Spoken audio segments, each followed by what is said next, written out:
গোকুল বৃন্দাবনত কৃষ্ণ গোসাই কানাই ধেনু চাৰে বাঁহী বজায়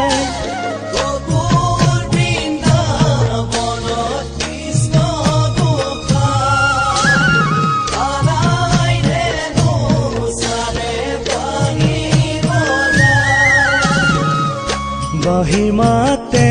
শুনি অ ৰাধে